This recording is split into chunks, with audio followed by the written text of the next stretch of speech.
Stop talking about your nipples. Okay? Hi. This is a reading vlog for this book. But I'm already 75% through it. I was writing down my thoughts in like the Kindle notes area as I was reading, because I read when I'm out, and then I'm 75% through. I just got through the 2 climaxes. That's a badunce, and you'll get it when I get there.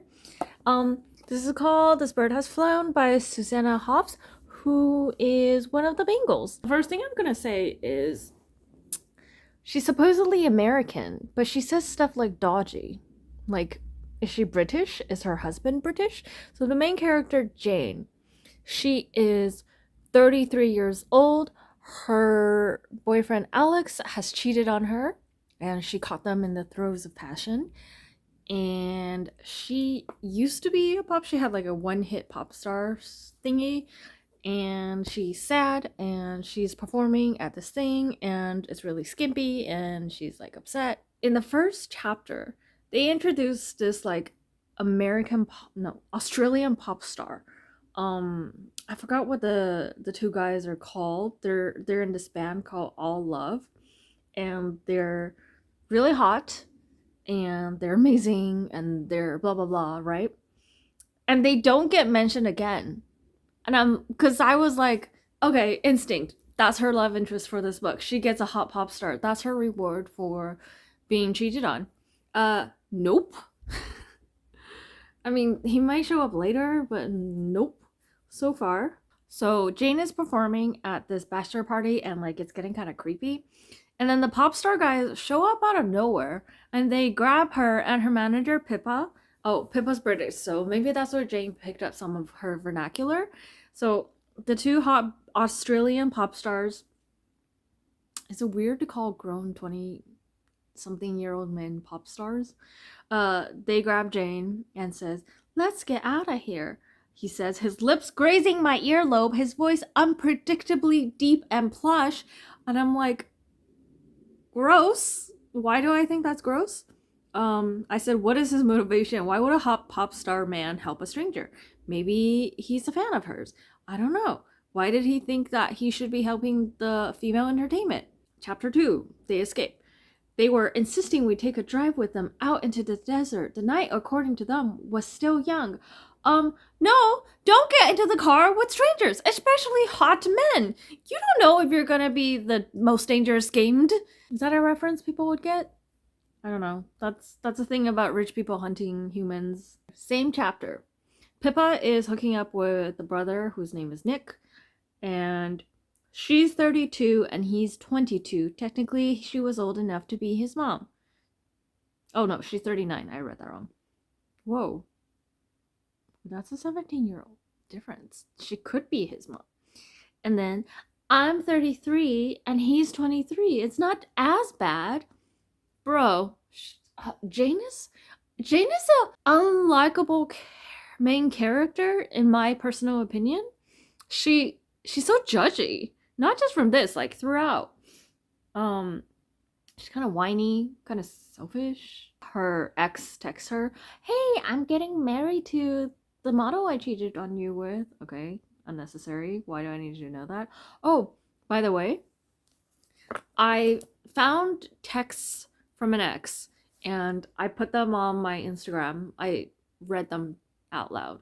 And then last week, I decided, like, I'm going to reply. His message was from 2 years ago, and I was like, hey, it was April 1st, so I'm like, maybe he'll think it's an April Fool's. And I text him, and I'm like, hey, I just found those messages that you sent. I'm ready to hear you out. And then he calls me on that Friday, so it was like a few days after the text, and he's like, oh, I just saw I didn't know who this was. But after like I said hello, he was like, oh, is this you? And I'm like, yeah. And he's like, oh yeah, I deleted you. I was like, good, okay. And we talked for almost 3 hours. I went out on a walk. I think I spent most of it berating. Is berating the right word? Is it like admonishing someone? Basically, he had broken up with me through a Discord message. after I had taken a trip with my parents, I had come back, and like a few days after that, he had broken up with me. That same night, I was like, what do you mean you're breaking up with me? Like, what? He's in his message, he wrote that I don't want a wife and kids. I want to spend more time doing things I want to do. I want to work out more. I want to spend more time with my friends. I want to work more. And I'm like, what? You spent the last few months of our relationship telling me what an amazing mother I would be and how beautiful our kids would be. Excuse me, sir? What are you talking about? I reply like, what? Can you call me back? What is happening? What do you mean? He blocks me. So he blocks me, I don't know. And then I'm like, hey, like, I'll come to you. You don't have to come to me. I'm at this plaza down the street from your house. And he goes, I think I called him, and he sends me to voicemail, and I text him and he doesn't reply. And I'm sitting there in the car crying for, I think, feels like 20-30ish minutes. And he finally responds to me, says, I packed up all your stuff. I am going to leave it on the gate outside my house, because they have one of those gates that you need like a garage opener to open. They live on like this really steep hill, so I hated going there. And that was that. I don't remember. We probably chatted a little bit after that, but after he was ready. But like, how rude. And then I think a few months later, there was this anime convention nearby. My friend gets free tickets. I told him, hey, we're going. Are you going? Can we meet up and chat? He says, yes, totally. I dress up all cute. I'm trying to like thirst trap. I was trying to like thirst trap him by dressing all cute and stuff. We text each other that morning like, hey, we're on our way. And then he's like, okay, I'm here. And I'm like, okay, where should I meet you? He ghosts me the rest of the day. I blocked him that night. Blocked him for the last few years. So I was like, what the heck was that about in our phone call? And he says, I realized after some growing and learning, I've learned that I did not have the words to tell you what was happening, and I didn't know how to ask for it. And I'm like, okay, so like you didn't have the tools for that. And then so what was he trying to tell me? What did he not have the tools to tell me? He told me that he wanted to focus on his career. He wanted to move up in the company that he was in, and he loved that I wanted to spend all my time with him. It made him feel wanted. Of course, that everybody would love that. And but he didn't know how to say no to that. And I was like, sir, we were in the honeymoon period. Of course I wanted to spend all of our time together. You wanted to spend all of our time together. And you know what? All you had to do was tell me what you just told me. He's like, I didn't know how to do that at the time. I was like, okay, what about the kids thing? He's like, I wasn't ready for that. I was like, well, I wasn't gonna get married to you today. Like, I have like a 2-year minimum requirement. It might get smaller the older I get. At this point, I've already given up on finding a husband. But like, we weren't gonna get married today. Like, it was gonna be over time after we get to know each other, and we're sure that this person is worth getting married to. Oh yeah, his brother was in like what 7 to 10 year relationship with this girl, which I will get back to. I was like, oh, how is he doing? They broke up. She was doing this like residency thing. The brother was supporting her, and after she finished, she broke up with him. She thought she was better than him. I didn't like her because I adored her before the first time we met because of all the stories that he had told me about his brother's girl. And they were engaged. First time we met, she says, Kathy, right? And I'm like, bitch, nobody calls me that. There's no way that he would have texted the word Kathy in the family group chat where you would have seen my name. She saying Kathy is a power move. A lot of people do things like this. It's to undermine you. It's like when you you meet your ex's new person and you get their name wrong on purpose. It's a power move. It's undermining. It's all of that. And I was like, what I said to her was, no, it's Catherine. Don't call me Kathy. Next time you do, I'm going to hit you. And their dad, like, I think he knew me well enough at that time to know I was joking. And I was telling him, like, do you remember her doing this? He's like, no. And, like, I told him the story. And he's like, oh, yeah, that's 1,000% a power move. I just didn't realize at the time. I was like, right. Because you would never type my name as Kathy because you know how much I hate that name. So, you know, back to the story. Her ex Alex is like, I'm getting married. Okay, jerk. I'm editing right now, and I wanted to add, since that phone call, he has texted me 3 or 4 different days. The first was like, what was the point of this phone call? Was it to make yourself feel better? My messages from last time, when we were blocked, should have made you feel better. No, you talked about yourself. Check my Instagram for that. I found text from my ex. Another message is like, I still want you. That guy, he said, the guy that didn't treat you well still wants you. The guy that you wanted doesn't want you. And I forgot what else, but I deleted that. And then another one, he sends a photo. He is at the church that is next to my house. He has a bag of food, and it's like sundown, like golden hour. And he's like, I will be here for a while if you want to chat. This is harassment. This is stalking. During that 3-hour phone call, he actually told me that he spent the first year running by my house and driving by my house. And then he stopped for himself. Bro, you broke up with me. Okay, there's this like paragraph that I have such a huge problem with. What did I write? My note says unnecessarily descriptive. Okay, Jane just sat down in the first class cabin, and this is the sentence. A tingle as I sank into my ample ergodynamic window seat and fingered its myriad seductive switches, fondled the complimentary travel kit and sniffed its contents, released the lofty pillow and duvet from their hygienic wrappers. That was gross. Why did it need to... I don't know. That gave me the ick. Is that the right thing? Okay. And then she's talking to this dude who's sitting next to her. Her nipples stiffen. She talks about her nipples a lot. She's always talking about her nipples. Stop talking about your nipples. Okay? She meets this guy on the plane. His name is Tom Hardy, not the actor. They keep like making that joke during it. Oh, it's not that Tom Hardy. It's a different one. He's an Oxford professor. One day she goes with him. He goes riding with his friends. She's like staying at the she's just staying on the land, and they're riding off. And friend Freddie says, shall we meet back at the car, say 1900 hours?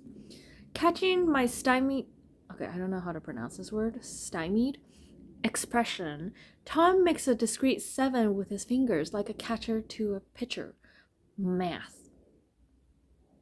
This Jane is 33 years old and so stupid that she cannot subtract 2 from 19 and, remove the 1. So Jane is a 33-year-old. So when I saw the blurb for this book, right, Jane Starr is 33, broke, and recently single. 10 years prior, she had a hit song written by world-famous superstar Jonesy, but Jane hasn't had a breakout since.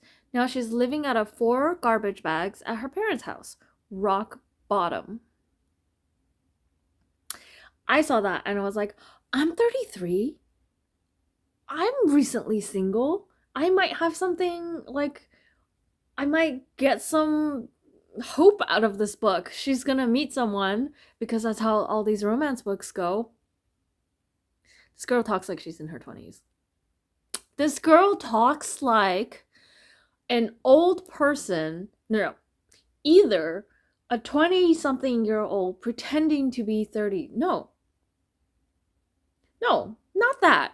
Just a 20-something-year-old pretending, not even pretending. She's just talking like a 20-something-year-old. So either the writers in their 20s and like, oh, they're in their 30s, they probably talk the same. Or it's a really old person trying to sound young, but they accidentally went back too far. Because, like, how Jane's inner monologue and how she talks and interacts with people is how I was in my 20s. I know it wasn't that long ago because I'm only 33, but still, like, it's really, really cringy. And I hate it. She keeps, like, flashbacking to this Jonesy person. The most detail that I've gotten so far is after a performance that they had, he brings her up to his hotel room to party, and his entourage doesn't get in the elevator, and she's alone with him. Like, they open the elevator and they're in the penthouse or whatever. And then it cuts to the next scene, and I'm like, what happened? Did something bad happen to her? Tell me. I've seen, it's not that big of a deal, but she keeps talking about, like, oh, like, he doesn't know what happened with Jonesy.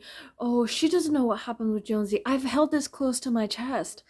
I am so ready to find out what it is. And since she has never told anybody about what happened with Jonesy or what he did to her or didn't do to her, and I'm not unvalidating the fact that, like, if he creeped you out, you have 1,000% all of the rights to not want to interact with this man.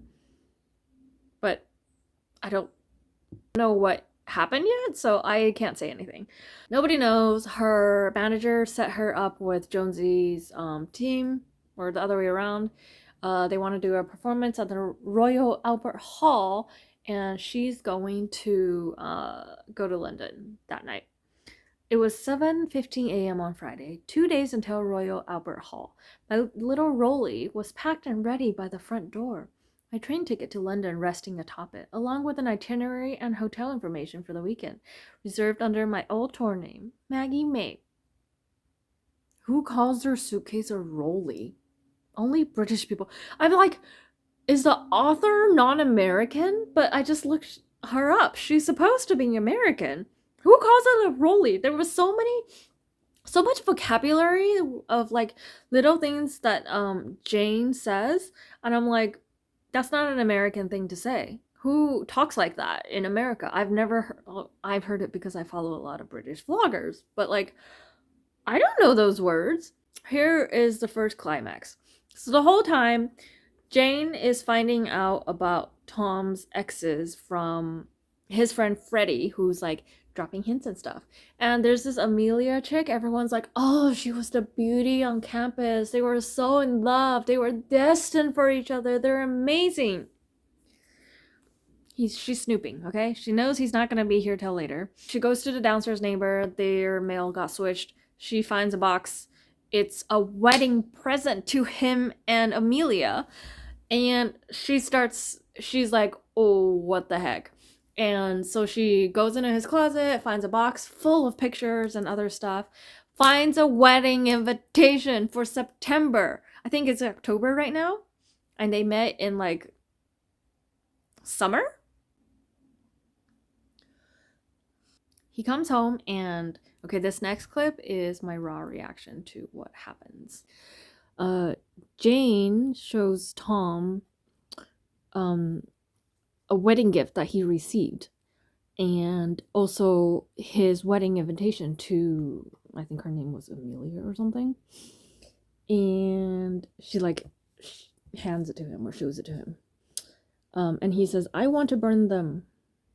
Oh, he says, I want to burn it, and then she shows the invitation, and he says, I want to burn them too. I want to burn my entire life before I met you. And she says, when were you going to tell me? And I'm the angry one. I don't think she has an angry tone. And he says, oh, he tried to speak. I know what you must be thinking. You must despise me, he said finally. My heart squeezed in my chest. I shook my head. No, I could never feel that way about you. Don't you know that? I feel, I don't know, deceived. You could have just told me. You should have. I didn't even read that last part. I just got to the part where she's like, when were you gonna tell me? And I was like, toxic, toxic, toxic, toxic.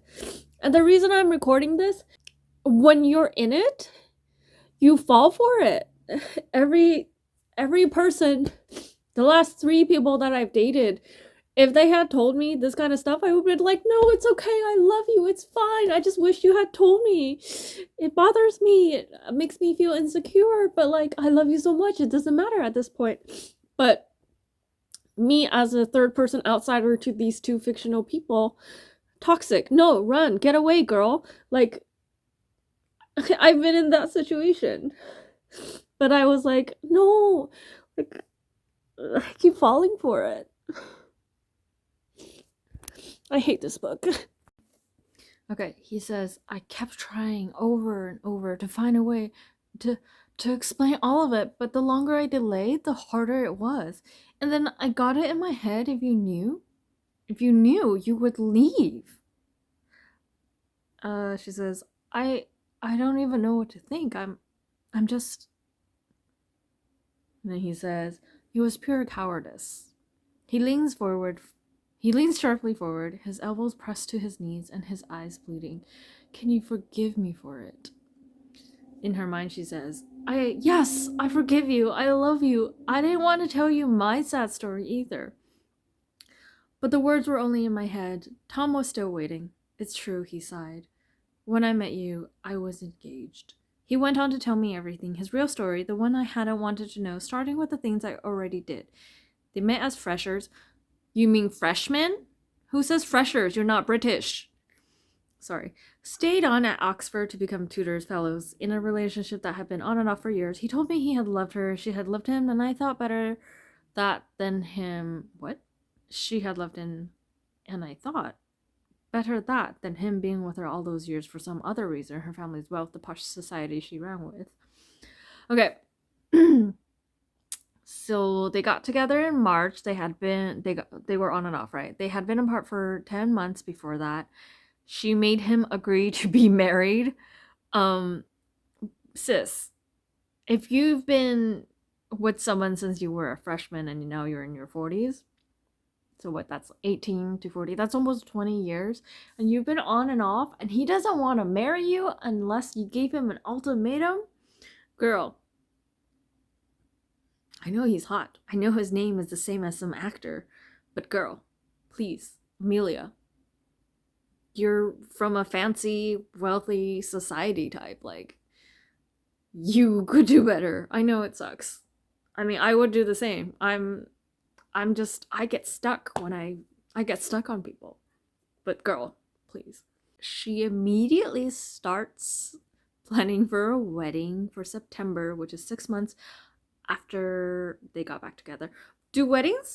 Are weddings that quick? I like, from movies and stuff, I always assume weddings take like 1 to 2 years to plan.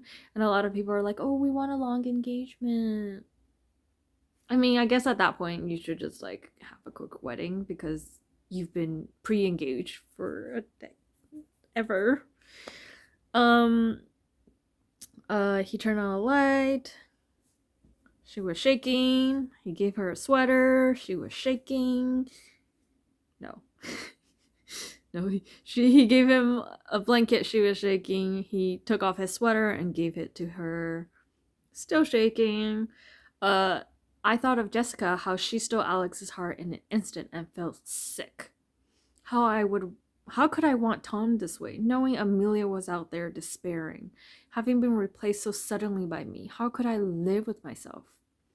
So this is one good thing about Jane, for now.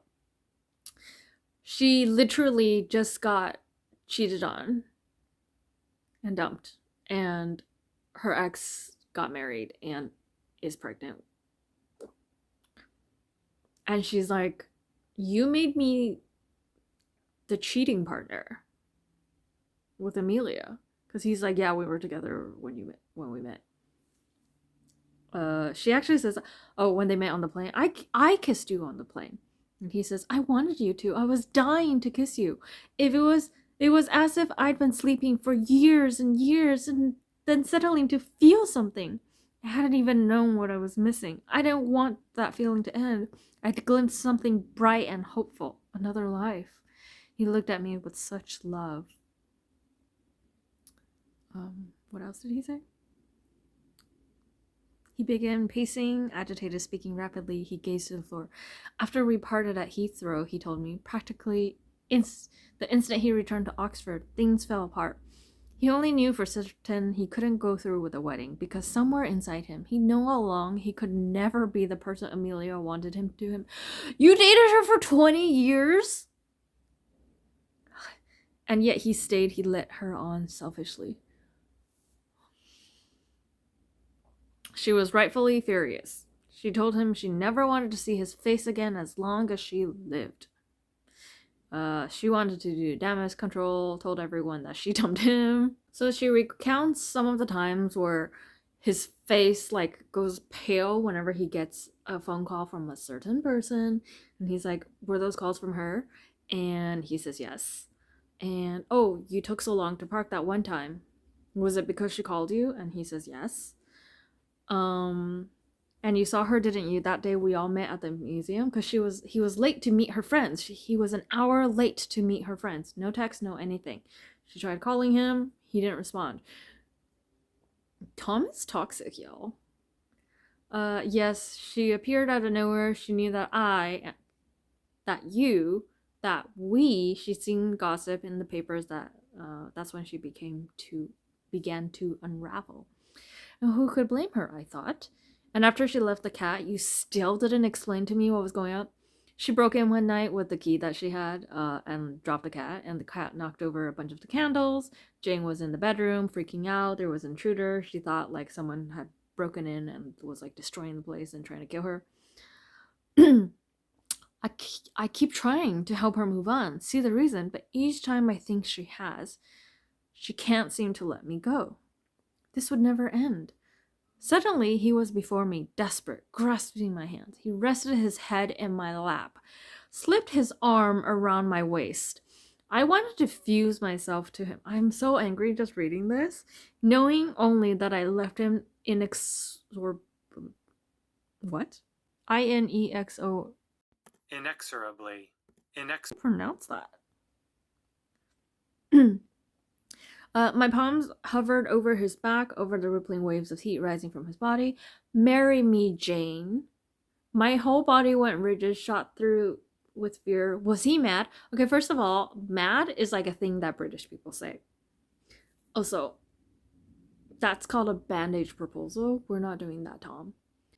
I just hate him so much. And then she starts petting him. She says, I have no idea what I'm doing. And he says, whatever you're doing, don't stop. Don't ever stop. He murmured, his head in my lap. All the sweetness in the world is here in you. Please don't go. Please don't leave me, Jane. But reader, I did. That's the first time she ever addressed us. I was shook. I have goosebumps. Can you see all of my hair standing up? Ugh. I was so mad. And then she goes back to Pippa's apartment, which, by the way, she starts dating Tom and immediately moves in with him. She was supposed to come to London to stay with Pippa and like work on her music career, but she immediately shacks up with this guy. This is like, I'm judgy, but this is exactly something I would do. Maybe I would wait a little longer to move in with him, but I would be spending all of my time there. And she's leaving, but she's thinking about what just happened. She says that the cat had worked open the box. Apparently their wedding invitation was in a fancy box. There was soaps in there. Their scent was his skin. Even this had belonged to her. This guy has no personality. He has no anything. She goes back to Pippa's apartment. Her brother's staying with Pippa because their other guy friends their house was occupado. She was about to go see her brother, but then was like, no, I'm just gonna go cozy up into Pippa's bed while she's asleep. And she goes in and there's creaking and moaning going on, and under her best friend is her brother. And that's the second climax. That's as far as I've gone. My goodness. I don't. How is this book going to end? We're gonna find out what happens with Jonesy. I'm gonna like speed read the rest of this. I have one more regular chapter left before the epilogue. She has not gotten back together with Tom. But okay, where we left off. Her brother was under her best friend slash manager. Jane is a very unlikable character. I have 2 sentences highlighted from 2 different pages. Here you go. Sit, he commanded suddenly, the big man. Don't move, I'm making you tea. He swaggered towards the kitchen. Now he was someone who swaggered. Ugh.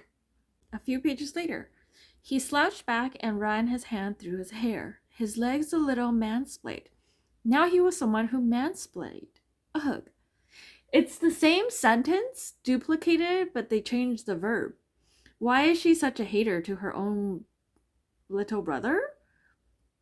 He seems fine. He seems a little bit... He's probably in his 20s. He seems kind of lost, listless, which means the same thing. He kind of likes to smoke weed and stuff like that. Okay, there's this one sentence I'm like, I think this is straight out of the movie. Was I that clueless? I was the person who routinely guessed lines of dialogue before characters in movies said them. So how had I missed Alex sneaking around with Jessica? How had I missed Pippa and Will? How had I missed Tom's hidden life? How could every person I knew and loved have deceived me? Thinking it's like from the movie Clueless, where Cher was like, was I really that clueless? Oh, Cher, she's so cute. I love Alicia Silverstone. She's such a cutie pie. Yeah, so she discovers her brother and her best friend. I don't know where Pippa goes. Pippa was refusing to leave the bedroom. So she and her brother left, and they're sitting in the kitchen or whatever talking. And instead of like talking about that, she's like, so this is what's going on with Tom and me. He had a whole ass fiance when he met me and then broke up with her after me. And there was this thing, it's people will never understand. I guess she just doesn't have a lot of empathy. She's talking about Pippa with her brother. He seems really great. He's like, oh, I want Pippa to be comfortable. Jane says, she looked pretty darn comfortable to me, insecure in my foot. Like, having a great rack like that is a bad thing. I guess her brother was saying how Pippa's uncomfortable being naked. Like, fully naked. Like, girl, Jane is so judgy and so unlikable. Let me see. Okay, so we find out what happened with the rock star. But first we will go to the concert at the Royal Albert Hall. And Jonesy, the rock star, denied her a sound check. That seems unprofessional. I feel like Pippa, her manager, there should have been something in the contract.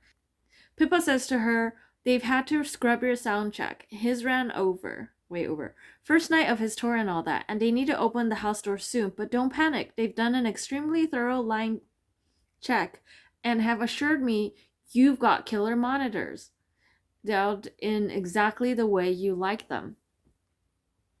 How do they know it's the way she likes them? Everybody has a different ear. But here's this other thing. Apparently, Jonesy has a very precise vision for this performance, which in this case means you can focus entirely on singing, which means Jane is not going to have a guitar. Jonesy also left a black catsuit in her dressing room, and denied her rehearsals, even though they signed up for this like weeks, months, I don't know, ago. So she hasn't had any rehearsals. She didn't get a sound check. She doesn't know what this performance is going to be. I feel like that's breaking some sort of contract, and it's really, really, really bothering me. Pippa doesn't seem like the best manager. She might be a good friend. And then Pippa goes out to security, and she's giving them their like friends list of people to let in. And right before the show, She texts Jane. They're not letting me back. Some confusion with my past. If I can't sort it out, break a leg, have fun, you're brilliant. And this is just in. They are filming the show. Thought you should know in case it affects how you do your makeup. All of this should have been in the contract. And then there's a stage manager knocking on the door saying, we're going now. I gotta come get you. The show is starting. And she doesn't have a chance to pee. I would have been like, I don't know when I'm performing. I'm going to go pee. They left her 3-inch heels and a catsuit, and that was the only stuff in her dressing room. There should have been a rider. The stage manager deposits her off stage, and says, you're the encore. You're the last song. She had time to pee. She had time to redo her makeup the way she wanted to. She accidentally looked like a clown or something. She goes out there. Oh yeah, and she couldn't wear the underwear she had on. She had like, I don't know why they kept saying like granny underpants or something. I don't know. I didn't want to look up that brand that they kept talking about. She goes out and like, I don't know. I hate this. This man is controlling. Oh, turn it off. This man is controlling her, and it's awful, and it's horrible, and it's horrifying. She did the Basic Instinct thing where she crossed her leg and uncrossed her leg in a music video, and that's what all the men want her to do. And I'm afraid, like, because she's not wearing any underwear and she's gonna be on a stage for a full-on concert performance, that she might pull a Fat Amy from Pitch Perfect 3. Was it 2 or 3? And then when it's her turn, she accidentally drops her microphone because her hand is sweaty. And then a choir comes out on stage and starts singing. And then this band member comes out on stage and starts making music. And then another band member. And then Jonesy. And she's kind of just like sitting there. Oh, in a power move, good for her, she takes off the stilettos and throws them like to the edge of the stage. Because he put her in that. It's so gross. They're making him a very gross character, which I'm feeling it. I feel like I have goosebumps. And then he's like playing music at her, and she's like jazz handing, like, I'm not gonna play your games, which good for her. And then she says, we carried on this way for several rounds. Me ceding power, him playing me like his marionette, until I turned the tables and my moves became to inform his guitar. Before he even realized, and when he did, a knowing smile dawned across his face, and we eased into our own kind of tango, control sliding seamlessly between us, until one of the choir singers stepped forward and handed me a microphone. Finally, I was singing. Why did it take a choir person, someone who was already on stage, to hand her a microphone? Not one of the many stage managers or assistants, whatever they're called. She should not have been. The second she accidentally dropped her microphone, like, upstage, somebody else should have immediately run out with another one. Like, that's not cool. They performed the song. It was amazing. And then he grabs her hand and runs away with her, past all of their friends, past everyone backstage, and into her dressing room. And he closes the door with the two of them in it, and then he like leans against the back of the door, and like she's basically trapped in this room with this man. And then she starts like packing up all her stuff. Then there's a knock on the door, and instead of it being her friends, it's 4 giant men security guards. And he takes her, and his 4 men kidnaps her. Oh, and one of the men takes her bag from her hands. She doesn't have her phone anymore. I was so stressed out. And then, like, as they were whisking her away, this pop star didn't even ask permission. She turns around and sees all her friends, like, walking into her dressing room, and it's empty. I was desperate to call out, desperate to let them know I was being whisked to some party, and desperate once more to break free of Jonesy's grasp. But I hadn't the guts to, lest I appear rude or uptight or ungrateful, or just plain rejecting.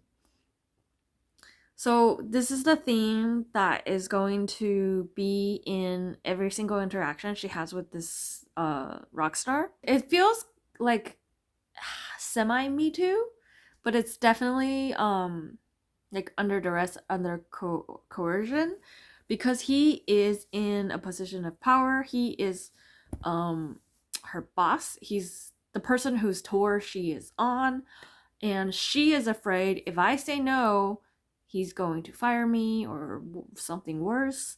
So she feels compelled to do these things. Every single thing that I highlighted, let's see, I needed Pippa.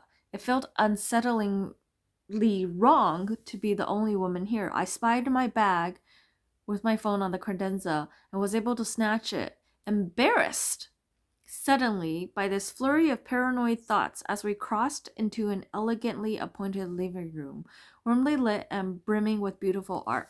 He takes her to his house. There is nobody else there. He had said, let's celebrate. It is implied to be a party.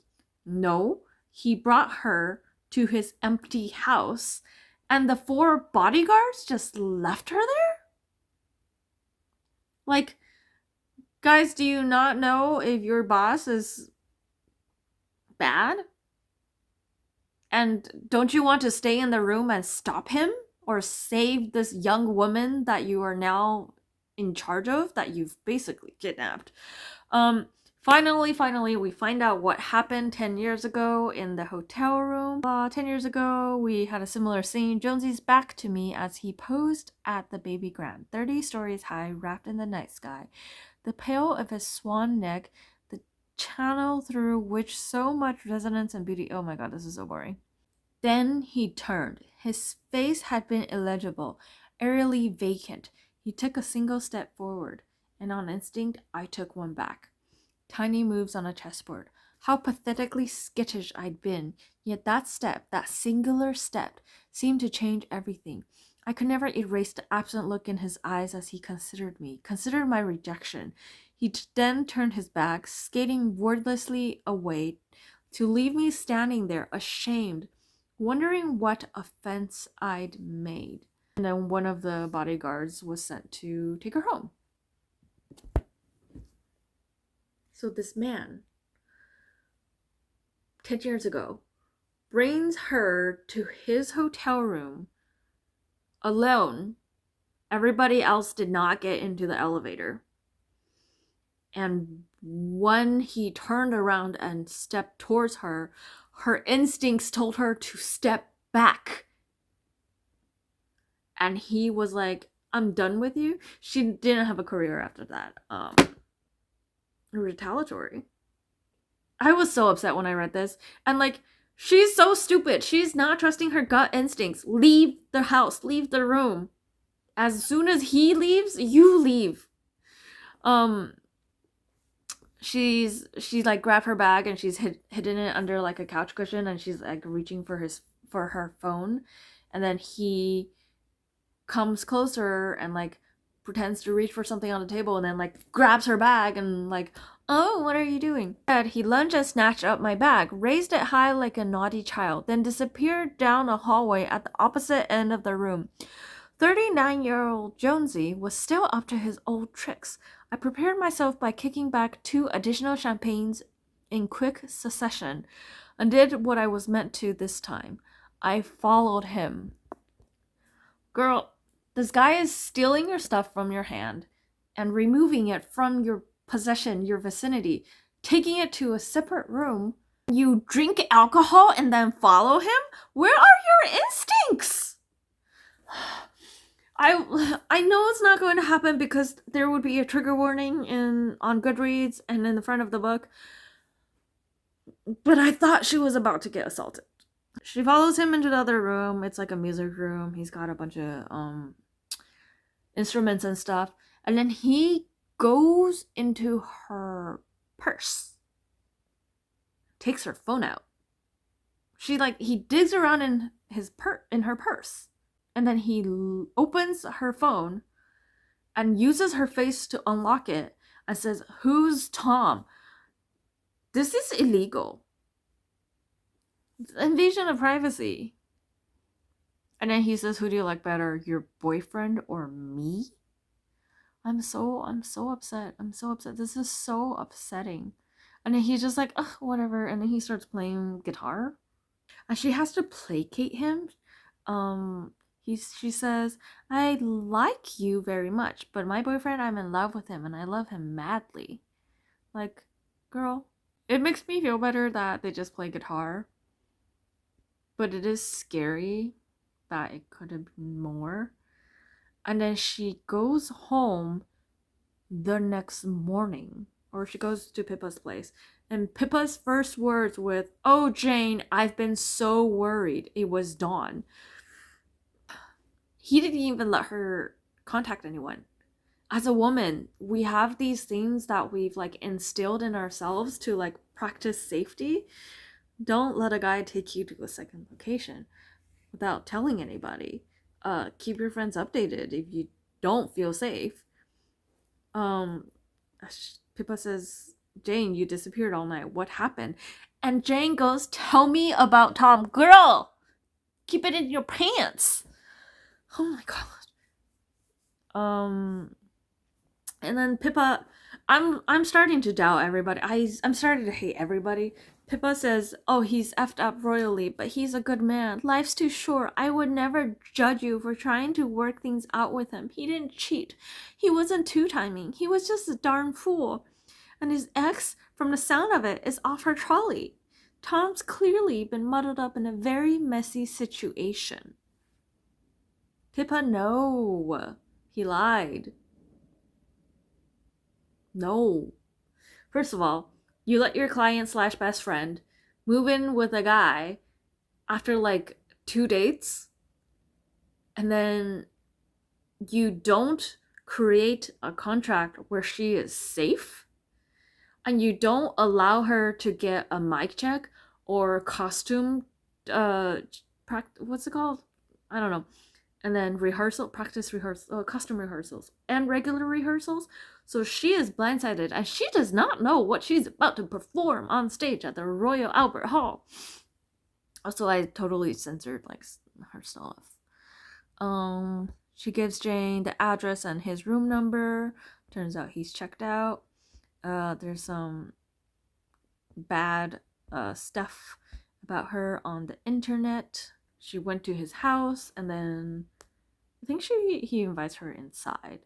And then he goes, "Where did you go?" And she says, "We went to his house."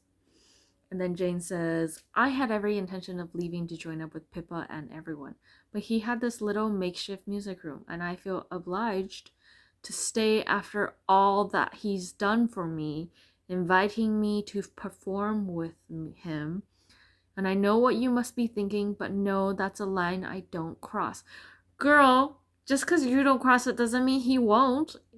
Do you not know how dangerous it is for anybody? Like, you don't have to be a woman to be in danger. Somebody in a position of power can, you feel obliged to stay. That's duress. And then she even says, "I never admitted to Pippa that I was the one who blew the deal, the chance to work with him, but I had. That night, because of consequence," her stepping back, "she was summarily..." This author uses too many adverbs, and adverbs with the ILYs are kind of hard to pronounce. Also, English is not my first language, and I'm bad with R's.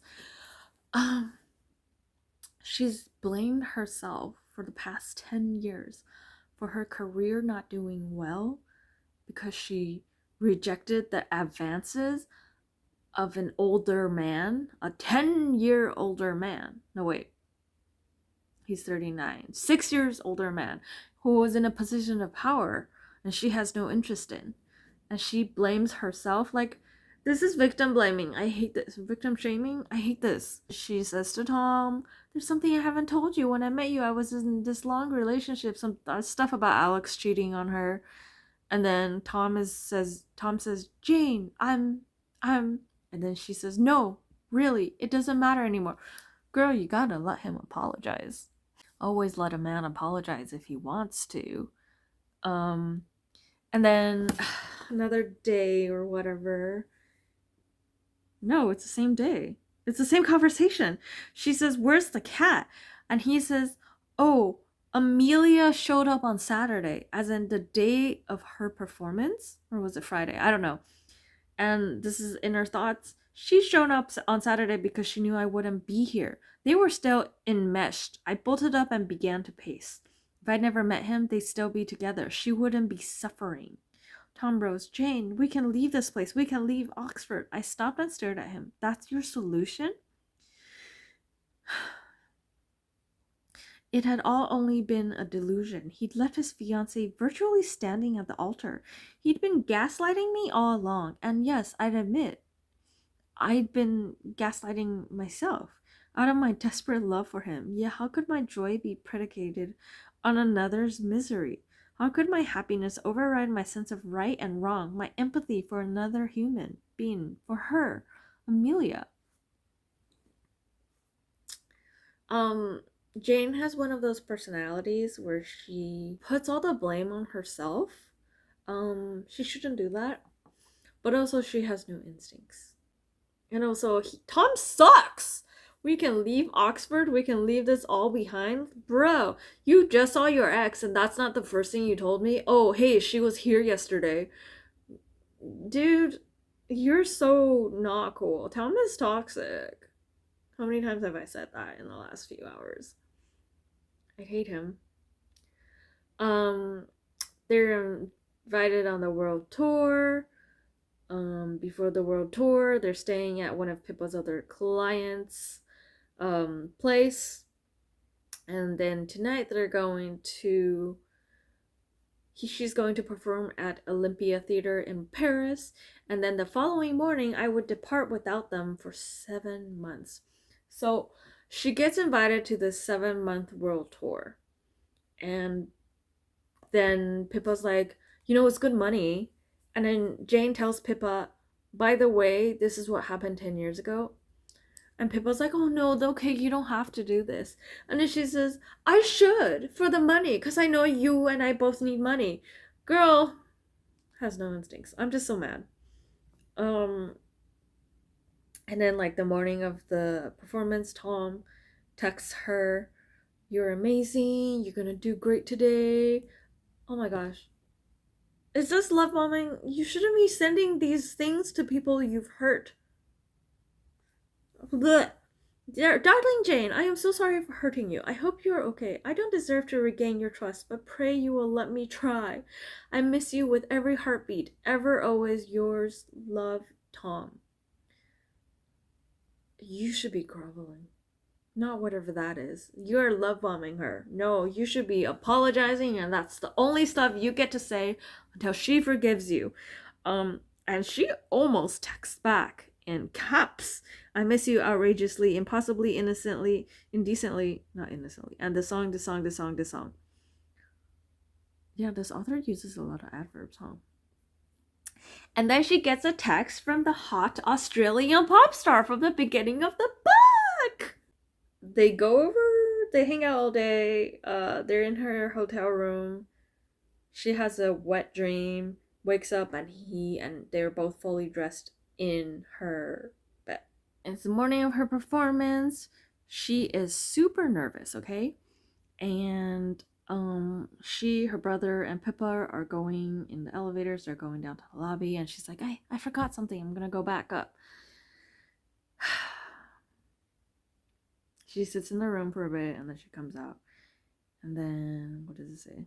"I made my way shaky into the elevator again. Descending alone, I felt an eerie sensation at the sight of my reflection in the gold-veined doors. Back in Vegas, I'd had the very same thought. Ding, one opens. Ding, it closes. I began to picture elevator after elevator, day in, day out, for 7 long months, opening and closing, ding, ding, ding, ding, ding, over and over. My face blankly reflected back to me until my features faded, until I was no one I recognized, faceless and nameless, nothing but a ghost. And suddenly Pippa and Will were side by side, staring wide-eyed at me from the marble lobby as I stepped out. I was just about to go looking for you. Sorry, I rubbed at my tummy. Nerves. You're gonna be brilliant, Pippa murmured gently. Come on now, or we'll be late. And she gingerly took my arm. Again, she gets no sound check. So, she doesn't want to go on this tour. If Pippa is her manager, also her best friend, she should be realizing that there's something wrong with this Jonesy person.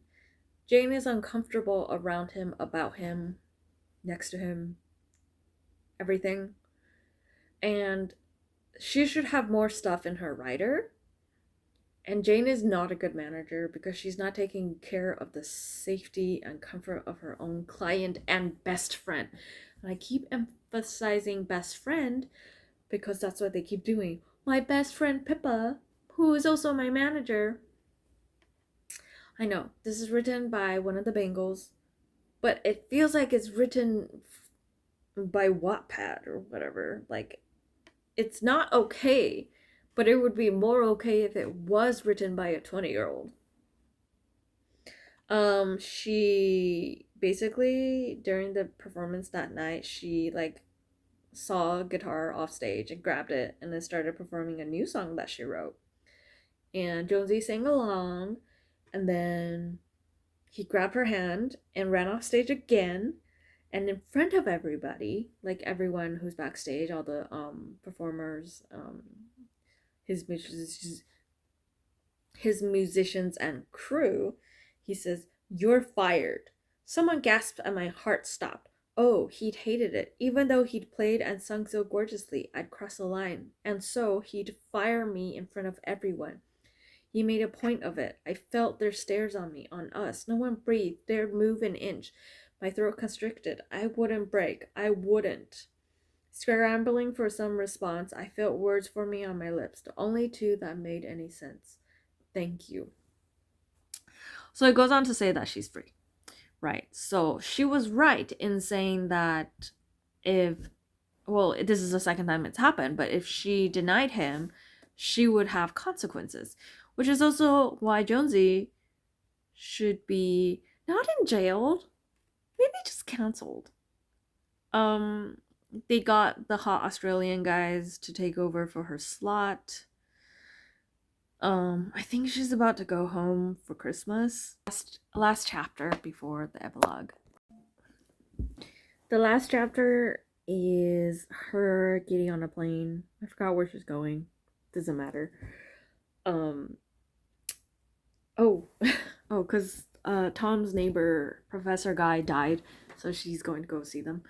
And then Tom is sitting next to her on the plane because Pippa planned it. I'm annoyed, but whatever. Epilogue, 7 months later, it's a double wedding. Her brother and Pippa are getting married. Also, these two gay guys who are their friends. Why did they have to have a double wedding? Why couldn't they have their own wedding? That's so stupid.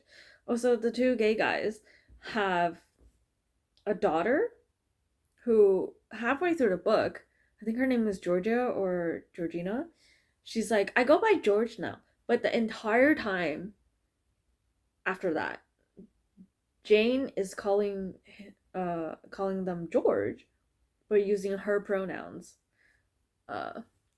So I don't know what that's about. It's not really, other than the fact that the kid wants to be called George, like there's nothing about the pronouns, but like, shouldn't they be using they or him? Or I don't know. They're still using her and she when it comes to George. I had tears because I was like, oh, wedding, and then I realized what was happening. I was like, this is stupid. I can't decide if it's a 1 or 2 out of 5. But that was a horrible book. I hated it. Would not recommend. Wait, let me see. It has a 3.15 on Goodreads, and I think a lot of people did not finish it. Isn't that lovely?